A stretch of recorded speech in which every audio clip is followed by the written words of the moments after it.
What is up, everyone? Welcome to another Toon Under podcast, and I'm Mark, your host for the evening. I'm joined by Craig from Cairns. How you doing, Craig?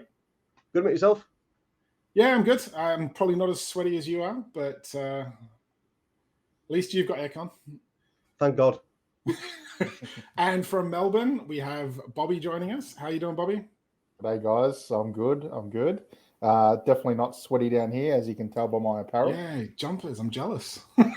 Jealous. I look at you guys. I'm like, when are we going to get summer? Yeah. It's here with a vengeance. It's just the humidity. It's dreadful up here.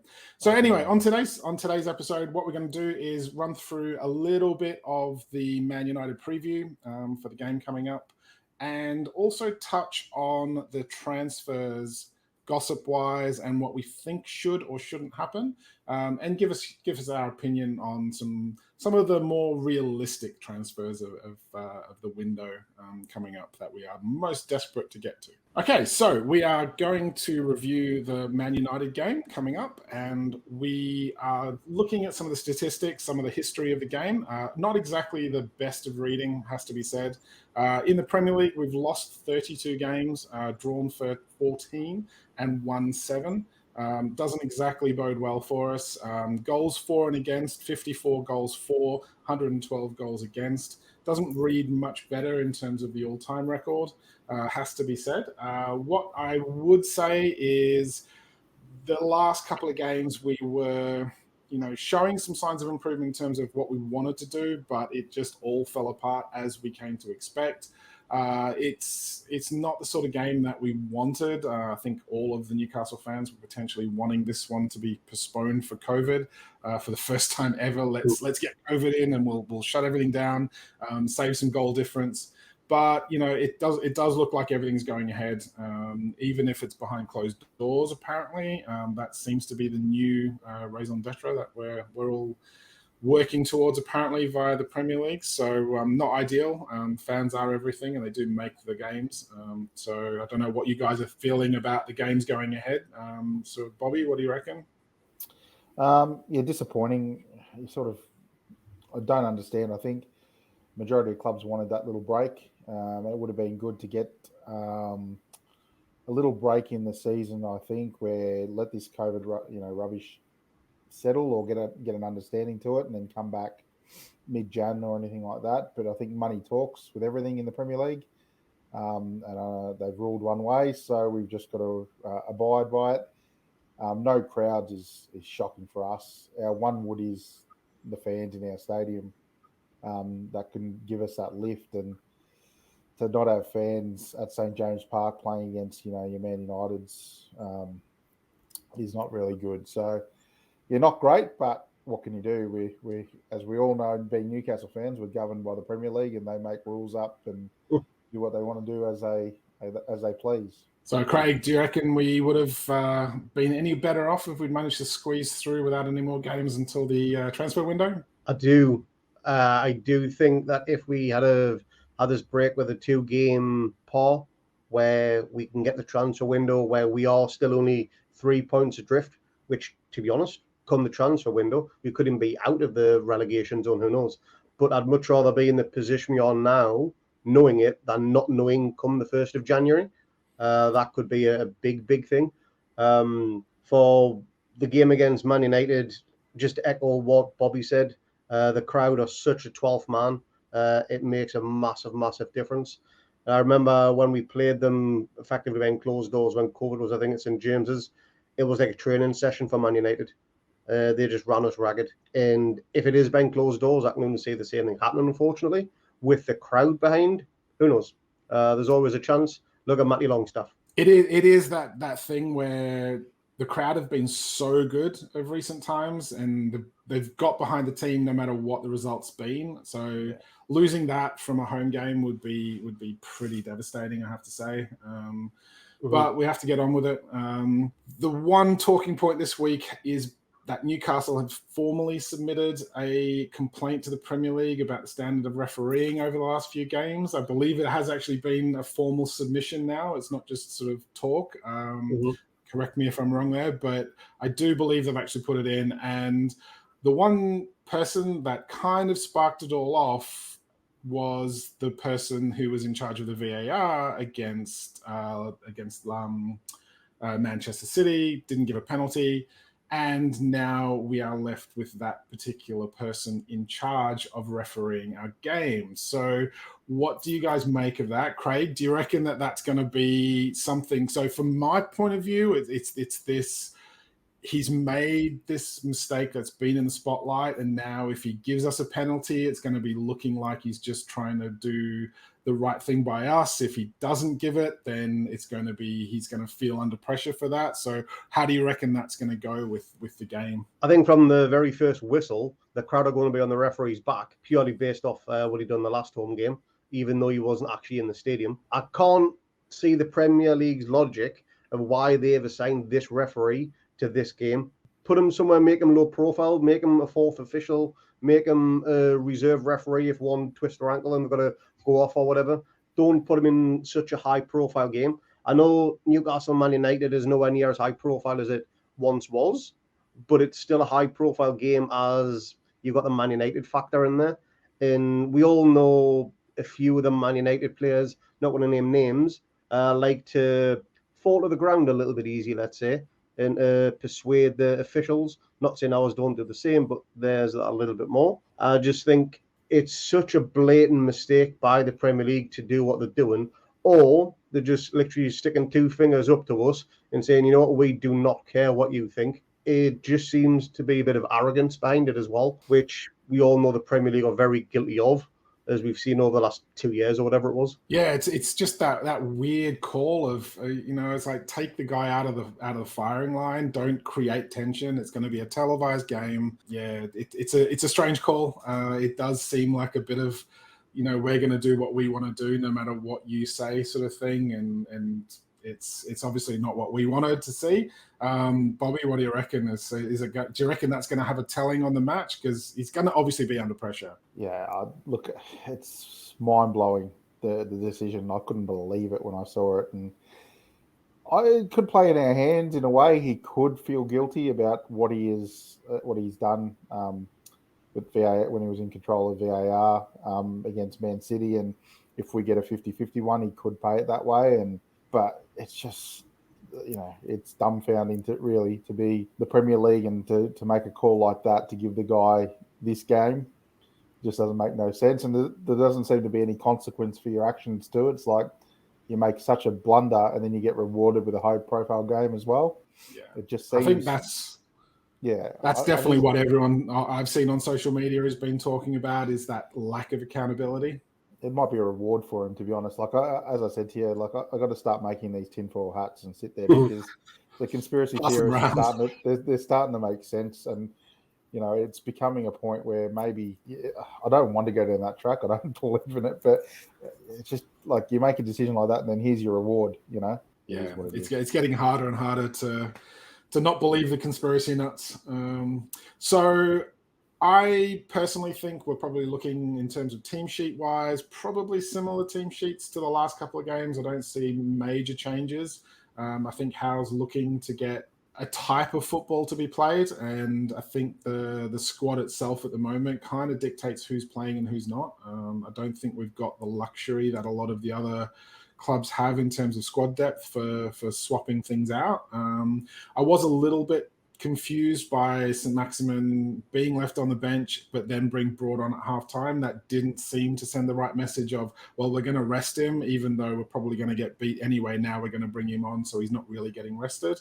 So that was a little bit of a strange decision for mine. I don't know what you guys think. So Bobby, what do you reckon for the match lineups for this game? Yeah, I think he's just got his team now, doesn't he? And with the injuries we've got, and who knows with COVID situation, if there's going to be any outcome with that, you can't tell. The game's still a few days away. Unfortunately with us, we've got a lot of deadwood on our list or on our squad that we can't use.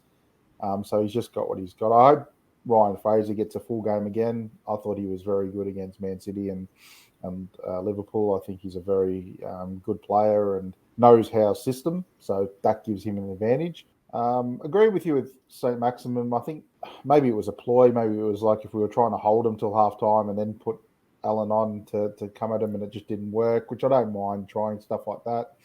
We've got to realise that in this schedule that we've got, there's a lot of games happening, so the players do need, rest here and there. Unfortunately, we can't give them a game rest, the likes of ASM and Wilson, because we just don't have anything else to put in their place. So I think it is what it is. I think we'll see the Murphy-Ritchie combination at your fullbacks, unfortunately, unless Mankula gets up.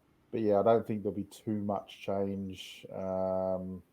What else is there? Fetty's probably not back either in the team yet. So yeah, unfortunately, we're stuck with what we've got, and we've just got to do. And I agree with you, Mark. I'll go on a little bit. I think Eddie Howe's playing his system regardless, because come January he'll get the new signings, and instead of not playing a system he wants and they have to reteaching it again to everyone, he's just playing it, knowing that it's going to probably not help us at this point, but hopefully in January and further down that it will, with the reinforcements that come on board. Yeah, for sure. I think there's definitely like a footballing philosophy you can see trying to be instilled. He said himself, I believe, that it was looking to try and not make wholesale changes straight away, so it was going to confuse the players. As it turns out, I don't think it really would have made any difference. We may as well have just jumped in the deep end. We didn't quite get the results we wanted in that transition period, but you can definitely see there's something progressing there. So, Craig, do you reckon there's going to be any kind of sort of out-of-the-box changes, or do you think sort of more of the same and let's just sort of try and keep things tight and see what we can snatch? I think the game will be played a bit more on the floor. I think we try to go a little bit over the top for Man City, just to try and get them on the counter-attack. Man United, they don't have the strongest defence, and when you've got Harry Maguire in there, who's been accident-prone all season and beyond, I do think we can pressurise him into making mistakes, especially with the likes of Ryan Fraser. The way he's just been running after everything, almost Almiron-esque, and chasing everything down. We've seen it against Man City when he should have had a penalty. There was a ball there that he didn't really need to go for, but he did. We should have got that pen. And I think that type of pressure on Maguire just forces him into making mistakes. And I don't think he leads the line very well as a captain, Maguire. And I think if we do take the lead, we could be in for a shock in terms of picking up the victory. But we'll play a bit more expansive football, a bit more playing on the floor, and just go at them. Ian, I can't even believe I'm going to say this, but probably very similar team performance as when we did beat them 1-0 when Matty Longstaff scored. Because if anything, apart from the last 20 minutes, we pretty much dominated that game, and the Longstaffs dominated midfield, which you would never say that now. But I think a similar performance could do it. And if I remember rightly as well, we got hammered off Leicester 4-0, 5-0 before that game. And it was just the kick up the arse that the players needed to go out and perform. And there's no better trigger than getting 3 points off these lot. No, I agree. And it's interesting both of you brought out Ryan Fraser as one of our better players of recent times. And I actually do agree. I think he's been that little bit of missing quality that we've had in terms of the delivery, but he's also worked his ass off. And he really has put the effort in. He's closed people down. He's kind of obviously very familiar with Eddie Howe's style of football. And Eddie Howe has always said he wants to be able to press people on their back line, so not let them play the ball out easy. And I think a lot of us were saying, St. Maximin was the weak link in that when he was playing on the left, because he was kind of letting somebody always be an open option. Where Fraser's not doing that, he's always at his man. He's pressuring people, and he has actually got a really good delivery on him. I mean, we've seen it a couple of times already since he's been in this season, that he's got that top-notch delivery and being able to cross a ball. I would love to see him on free kicks more, because that's one of my complete bugbears with this team at the moment, is we don't have anybody that's a set piece specialist and a threat. I mean, Shelby constantly takes free kicks, Richie takes free kicks, and we're never kind of like hopeful that anything's going to amount of them. And it's nice to kind of have somebody that can at least put a ball where it should be. So it'd be interesting to see what happens with it. So I guess let's wrap up this section and let's give our score predictions. Craig, what do you reckon? If we don't concede first or concede early, I think we will get the win. Nice. Bobby? With a crowd, I'll go for a 2-1 victory. Without a crowd, I'm not so confident. I don't know how it will play, but we'll just imagine that things are as they are. I think with the COVID stuff that Man United's had, and they've had a few days off, not being able to train as well, I think that's going to impact them come the start. So we've got to really attack them early, and I think we will. So yeah, I'll go 2-1. Yeah, I agree with the behind closed doors issue. I think that's going to really impact us if that is actually the case. If we can get the crowd in, the crowd's behind the players as we've always seen. Crowd always seems to lift when we're under lights as well. Night games have always been something a little bit special for us. So I'd be going for about a 2-1. If not, at least a 2-2. I think we'll score. I don't think Man United have got the most rock solid of defenses. But yeah, it'll be interesting to see what happens. But yeah, I'm going for 2-1 as well. So we'll close off that section, and we will be right back with a view of what's to come for the transfer window, at least in our opinion.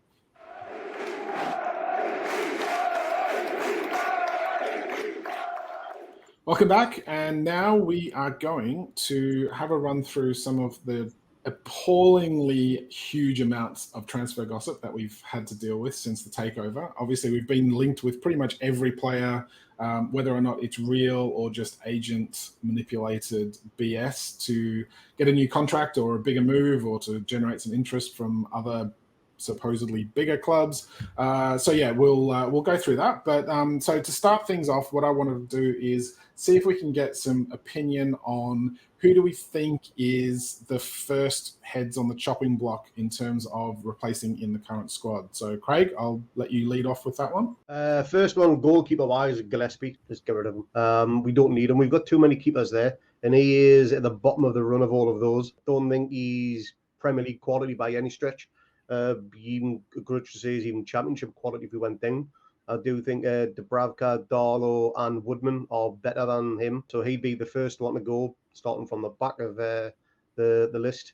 Moving through defence, Clark and Kraft. I think they're the two weakest links in that side of things. Where easily just get rid of them. I don't think they'd be missed, not by any stretch. Midfield wise, Jeff Hendrick, he could go, send him out on loan if I have to. Just to free up a name in the squad, and same for Sean, and quite oddly back Matty Longstaff as well. Don't understand that one, but yeah, I can see them three maybe going out on loan or even being sold. Apparently Everton are interested in Sean Longstaff. And forwards wise, maybe Dwight Gale. I don't think he's had any game time under Eddie Howe yet. I might be wrong on that one. Not that I'm aware of, no. Yeah, so whether he's just being kept to one side, so there's a Championship club after him that's pushing for promotion because he is a Championship quality player. He scores goals for fun in the Championship. So maybe that's the key there. Though 5 or 6 players, they could go not a problem at all. And I don't think we'd be weakened by any of them. That's the thing, isn't it? It's these sorts of players that are at the moment squad players, but are just clearly not good enough to sort of force themselves into a first team selection. And given that hopefully we will be improving the first team selection, you've got to be, obviously we have to free up squad places anyway, so we do need to sort of offload some bodies. I agree that Matty Longstaff is a little bit of a strange one that they brought him back, but I mean, if he's not getting any game time, maybe they just want to get him a new club for January, or Eddie Howe wants to have a look at him and see what he's got about him. But yeah, the rest of those I actually do agree with. The goalkeeping situation is actually quite interesting because they've literally just signed a new sort of the under 16 or under 18 keeper or something. Yeah.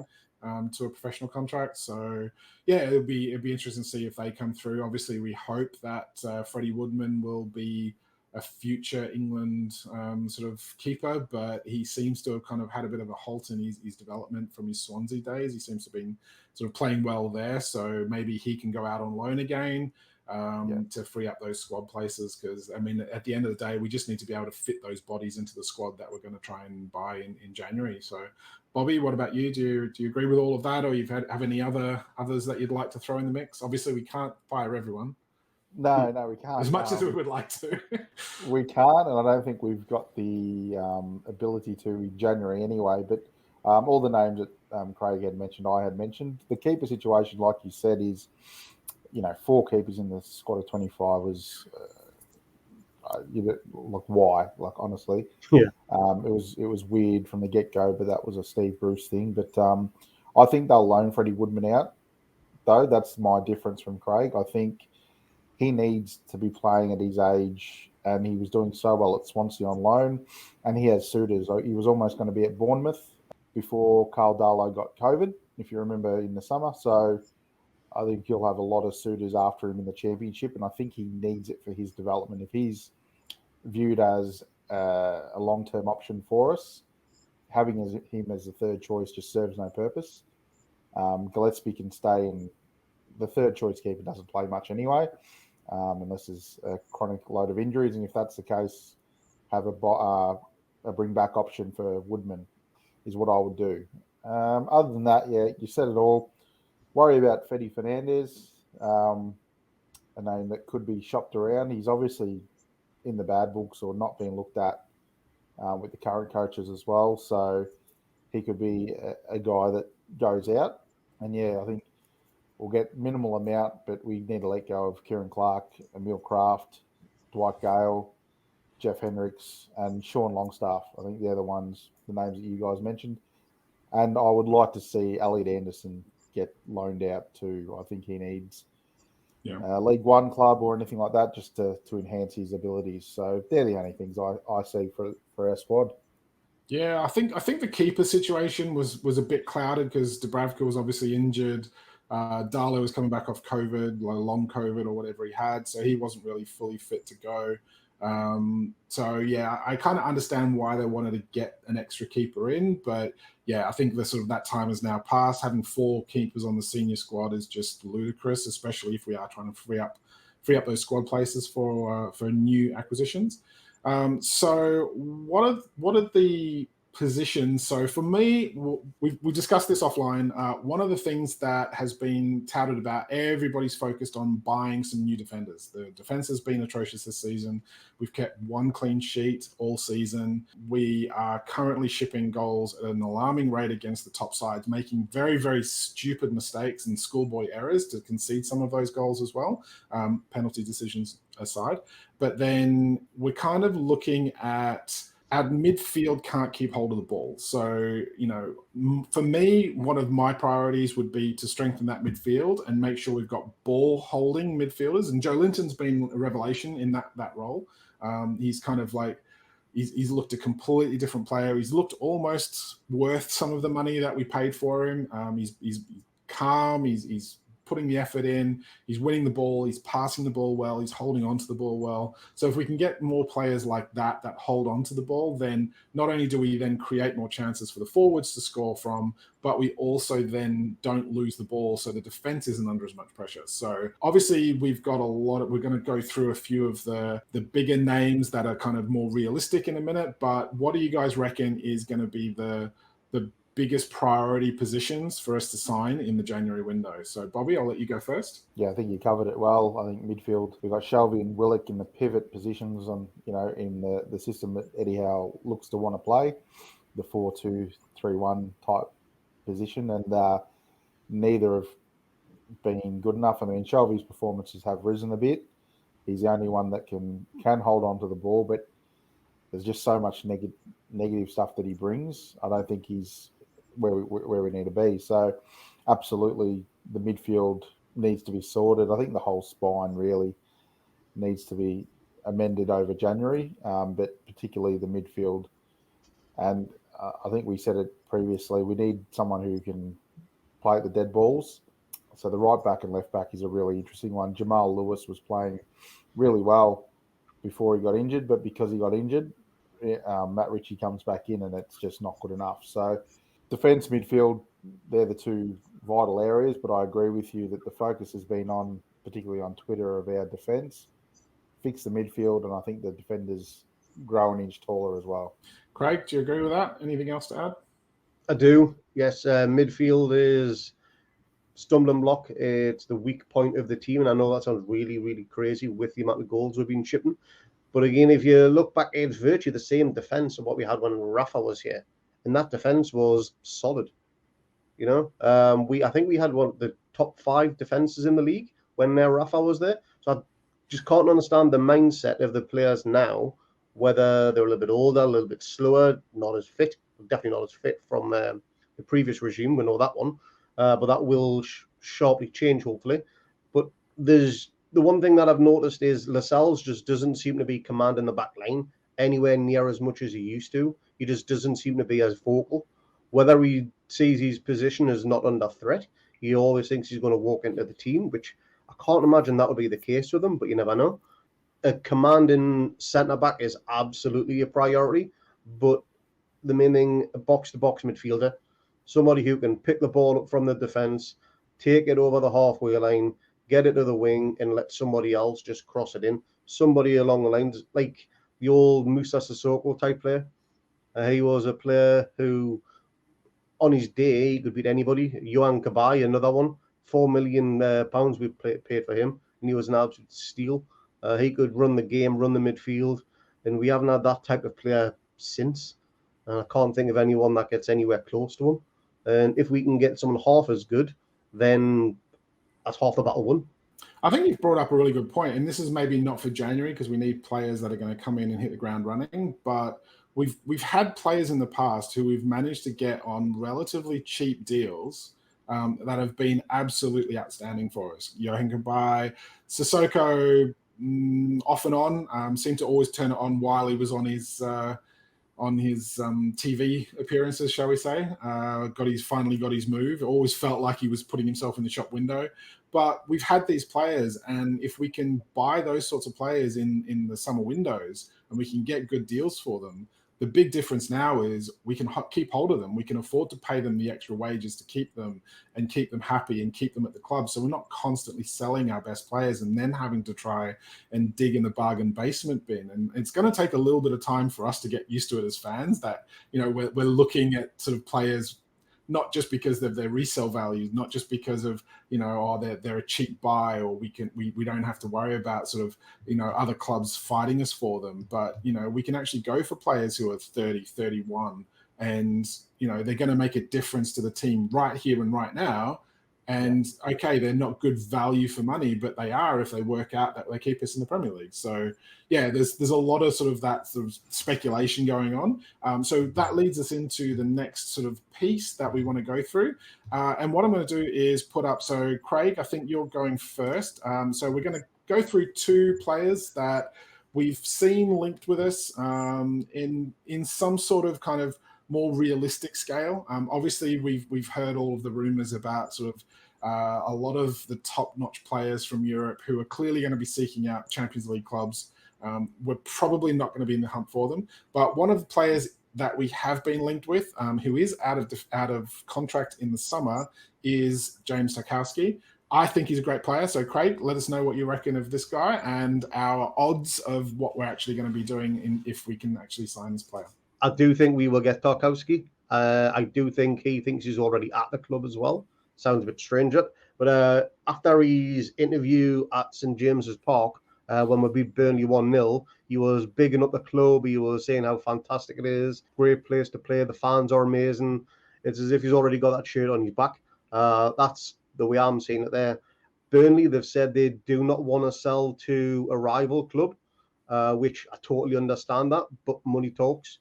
And one thing, and I'm still good to say this, we've got money in spades. We can literally, they could name their price and we can say, okay, there you go. Whether we'll actually do that, I don't know. And it may even come down to the player forcing a transfer request. A lot of clubs now actually go to the player and say, look, if you want to leave, you've got to come up publicly and say you want to do so. And therefore, it doesn't look as though we're the bad guys trying to sell you on just to get some money because you've only got 6 months left of your contract. I do think we'll get him. I do think it'll be a transfer that'll drag on. Don't think it'll be an immediate thing. I reckon it'll go right to the end of the window as they'll hang out for every last little pound they can get. Do you reckon we'll get him for somewhere around the 22 million that's been touted, or do you think they'll try and force some more? Because obviously, as you said, it's like we're potential relegation rivals. They're going to sell arguably one of their better defenders to someone. They're going to be weakened. We're going to be stronger. Do you see them really sort of trying to squeeze us for every penny that we can get? Or do you see like 22 million for a 29-year-old with 6 months left on his contract? It's a lot of money.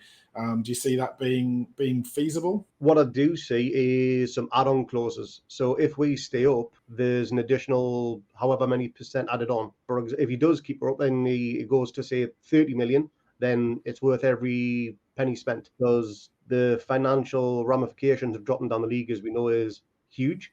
But I do think performance-based things and keeping us in the league, I think a lot of those will be touted for clubs because we can give them the cash up front. But then if we say, yep, look, you've kept us in the league, there's another 6 million to go towards your parachute payment because you've now been dropped into the championship. Yeah, it's not a bad call actually.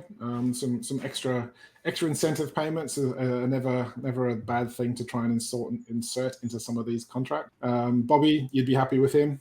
It certainly did sound like he was putting himself in the shop window for Newcastle after that Burnley game. It did, yeah, definitely. He was very glowing of our club, which is nice to hear. But obviously, there's probably some pound signs in his mind as well.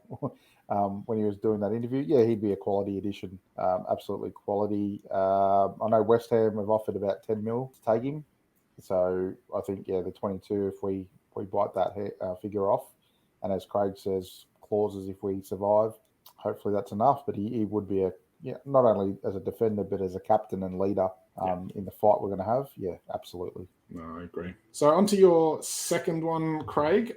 Kieran Trippier has been linked with us pretty heavily. By all accounts, some of the negotiations have already started going on about his contract and about the fee that we're going to pay Atletico Madrid for him. Again, he's out of contract in the summer, I believe. He's obviously getting on a bit. England international defender. It would be quite tasty to be able to get. He's going to come with a hefty price tag in terms of his wages, I believe. But what do you reckon of this one? I think it's nailed on. I think he'll be announced pretty much almost shortly after the 1st of January. There's been too much smoke for no fire on this one. I think every major outlet has said it's pretty much a done deal. I think the contract negotiations are done. I think they're just literally waiting for the ink to dry on the contract. I don't know if they can announce transfer prior to the window. I don't know if that's allowed anymore, or they've got to wait until the 1st and then do what they need to. But I do think it's 100% guaranteed. I think that 95% at the bottom is being a bit conservative. I think he's already a Newcastle player like Tarkowski. I think it's that 95, that extra 5% is just being a Newcastle fan and having those trauma scenarios from days gone by where we don't believe anything until it's actually in front of us, much like the takeover was. Bobby, what do you reckon this guy's going to add to us if he does join? Brilliant. Yeah, I think Craig stole my thunder with Trippier. I'm not quite as confident as Craig in saying he's certain. I think it's down the line. I have read reports that Atletico want to have a replacement in before they let him go, being in their position. So a lot of that stuff has to happen. But in terms of him, what he brings to us, well, experience, guile, set pieces, just solid down the right flank, improves us immensely, and leadership as well in the position we are would be. I couldn't think of a more perfect player to join us and be the first signing, to be honest. Really, really good offensive threat, as you said. He's just head and shoulders. As much as Manquillo, I actually do think he's a good player. He has been good for us. Kieran Trippier is just head and shoulders above him. Manquillo is a perfect backup, isn't he? Exactly. Yeah. And we need squad. We need squad players, and that's a really good thing to have. So moving on to my selections that I wanted to have a chat about. So mine are basically both Man United players that we've been heavily linked with. The first of them is Anthony Martial. Supposedly, we've been looking at a 6 to 7 million loan fee for him, where I believe someone else was offering £1 million to loan him for the rest of the season. So yes, obviously this is our desperation. We're going to outbid anyone else on the football pitch to get our player. I actually think he is a really underrated player. I don't think he's ever really had the chance to shine as much as he could at Man United, and he's still played really well when he's had to. Seems to have fallen out of favour a little bit at the moment, and has basically said he's desperate for first team football. Whether or not that's for France team duties or anything like that, I don't know. I'm kind of putting this one in the 70 to maybe 80% likelihood, just purely because it's a loan deal. We're not trying to buy him. We're not trying to sort of, get him long term. It's for a loan deal. He gets first team football. We give Man United quite a wad of cash for a loan deal. And I think both parties are actually probably benefiting from this, all three parties actually. So, Craig, do you reckon this one would actually give us a boost for our goal scoring? I mean, he's a great dribbling midfielder / forward, so he's a good attacking player. Do you see him really boosting us? I see him walking straight into the starting lineup, to be honest. He's just that type of a player. He's always performed well against us, and he's got a good record against us. So, to be honest, I'd be glad he'd be playing for us. Very, very talented. He was actually touted when he signed for Man United, and there's a clause in his contract where his transfer fee increases if he wins the Ballon d'Or. That's how much of potential Man United thought he had at one point, which, if they think he's going to be as good as that, I don't think he's that type of quality player, but he's only 26 as well. You forget he's still young for a footballer. He's been around for quite a while. I didn't realize he was still only 26. I thought he was closer to his 30s, to be honest. But he can turn it on. He can win a game for you at the drop of a hat. And he's got that French flair, which we seem to love on Tyneside. Bobby, what do you reckon? Quality player, definitely. I worry about his mentality a little bit, and we're in a fight, so that's the only thing with him worries me. But I'm hoping that if we do get him, and I think there is some smoke there. I think we've entered negotiations with him. A couple of the bigger journos who you can sort of trust, both in Newcastle and in Manchester, are sort of talking about this. So I think there is some negotiations started. I don't know how down the line it is. And I can see why we'd want him. One of the things, and one of my selections will go into it a bit more, but we've only got Wilson up top, and then nothing else coming through. So definitely having someone like Martial as backup or whatever is definitely a good signing. Yeah, definitely that lack of a backup for Wilson, given Wilson's injury record, is definitely worrying. So getting another proven goal scorer in at the Premier League level would actually be a really good benefit for us, I think. So moving quickly along to my next one, Jesse Lingard has been linked with us pretty much since beginning of the season, I believe. It's one of those where he's not really getting his massive amount of games at Man United. He's leaving for free in the summer. He's apparently been out and rubbished the rumors and says he doesn't want to move and he's going to leave on a free in the summer. And so the likelihood in terms of my feeling is I don't think we'll get him in January. I think if we stay out and we've made some quality signings, then he may be a legitimate option on a Bosman in the summer. But I don't see us getting him in January. I think he would be great. I think he adds that sort of that spark in midfield or on the wing, depending on what we want to play. He's again going to be head and shoulders above anyone else around that sort of area of the pitch for us. But I just don't see this one happening. I think he's kind of content to sit where he is and leave for a free on the summer. Bobby, do you reckon that's gonna drag on, or do you reckon that's just a no go from the start? I think you're right. I think he's probably looked at it and doesn't want to get involved in a relegation battle. Rather bide his time out at Man United than leave for free. There's rumours about Spain, Spanish clubs after him as well. And you look at Barcelona's current situation where they can't afford to rub £2 together to get anyone. So someone like a Lingard for free in the summer could come into it as well. So he's probably, in all honesty, and good on him, leaving his options open, because at this point in time, it's probably only us and West Ham that really are in battle for him with a fee. So if he leaves it to the summer, a lot more options open up, and then you'll go pretty much to the best situation, whether that be monetary or game time. And so he's got further options. I definitely want him. Quality player, his versatility to play midfield or out in the wing. And he showed at West Ham last season what a true quality player he was. Yeah.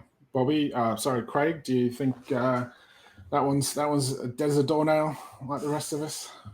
I think it depends on what transfer Man United do in the window as well. If they bring in one or two more midfielders, which their fans have been crying out for, and gets knocked even further down the pecking order, then you might think, you know what, it is time for me to go.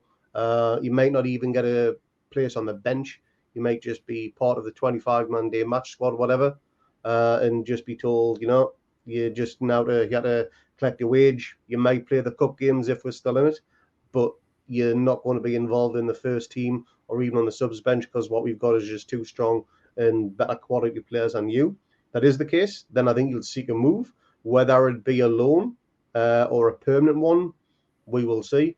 We could pay for the loan and then with a view to automatic purchase after that, whatever. If he goes on a free, so there's a clause in there. If it's a successful loan, we stay up, you'll automatically sign. If we don't stop, we go down. He's only on loan, so he's not one of those players that gets dragged down with us. He's then free to go on to do something else. I think he's going to keep his options open, and he'll assess what Man United do this window as well. If Pogba is looking as though apparently he's going to be going, so they'll replace him straight away. So that's probably going to be somebody else knocking down the pecking order. And Martial is another one who could potentially either stay or go, and that could affect his position as well. Well, yeah, no, you make a good point about potential signings for Man United because they are being heavily linked with Haaland as well. I've seen. So if they bring another forward in, then you've got to think Martial is going to want to be moving on if he wants his first team football. And yeah, as you said, it's like going to depend a little bit for Lingard whether or not they actually get some new midfielders in as well. So. Moving on to our last two that we're going to talk about for this episode. This is all on Bobby. Moussa DEMBELE. What do you make of that one? Yeah, like I put it in our chat about a week and a half ago, the two names that I mentioned, and suddenly in the last 2 days they've been heavily linked with reports out of France and in Newcastle. So I don't know if anyone's reading our chats and going, "Yep, well, they're good names to have," but. With Moussa DEMBELE, his experience being in Celtic and Fulham, so he knows the league or the UK environment pretty well. Lyon are currently really struggling in the French league. He's not, doing as well. He's got 4 goals from 10 games. But I think in terms of what we were talking earlier as a Callum Wilson backup striker, to have someone with Premier League English experience to come on, I think he'd be a really great get. Minimal fee for us in terms of 15-20 million, and just someone who can provide that extra attack for us and that depth of quality because we haven't got any currently. So even if getting the Martial and the DEMBELE would be something that I'd be all in favour of moving forward. But France, he's had 25 caps for France under 21 and he scored 13 goals for them for France under 21. So he's a quality player. And I think, in a system like Eddie Howe has, he could prosper. No, I agree. I mean, Leon's not doing well. There's another player that I've kind of had my eye on and a secret desire for us to try and sign is Houssem Aouar. Brilliant ball skill midfielder. I mean, he's been down on form as well, so it's not just DEMBELE. But yeah, if we could get a couple of those sorts of players in, that they're kind of all, and especially with the forward, we've got that cushion where we don't have to play them straight away because Wilson's there.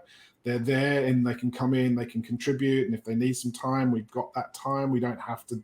It's not like if we were doing it in midfield where we've got no other options and everyone's going to be an immediate improvement. So, there's been a lot of smoke around that. I'm not convinced about the £15 million transfer fee that's being bandied about. I think you'll probably end up requiring a little bit more than that. But as you said, Lyon doesn't have a lot of money. They're not playing well. So we could end up sort of benefiting from that. Craig, what do you reckon? Yeah, I think you're right about the transfer fee. I think there'll be a little bit more if given the option.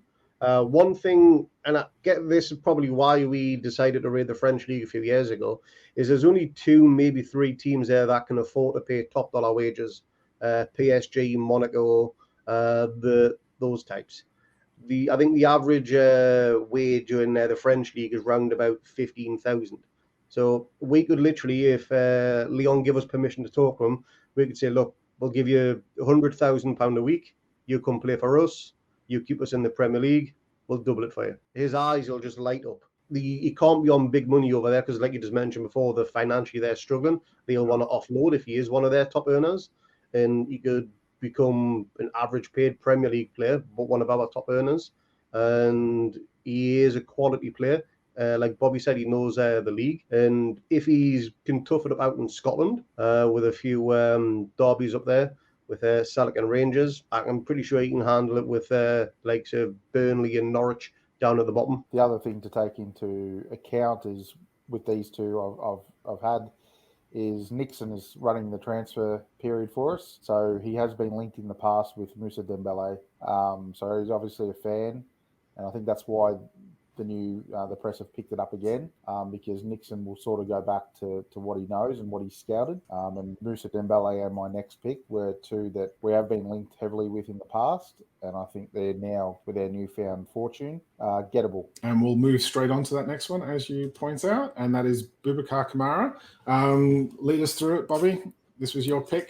Other than Trippier, I don't want anyone else more than this bloke.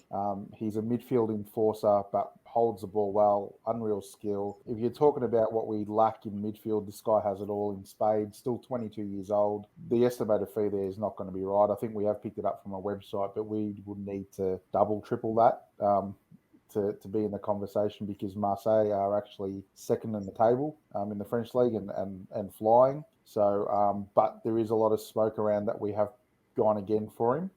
And we, like Craig said, he's not on a lot of money per week in France, and we could make his eyes water with a deal that brings him across. So, yeah, he's played 9 times for France under 21s, 14 times this season, good passer of the ball, and adds protection to the back four. So I think out of all the centre mids that we have been linked to, he excites me the most. And it's exactly what we need as well, an enforcer that's going to kind of control the game. And I think someone mentioned, Craig, did you mention about getting a solid spine to the team? Might have been Bobby, sorry.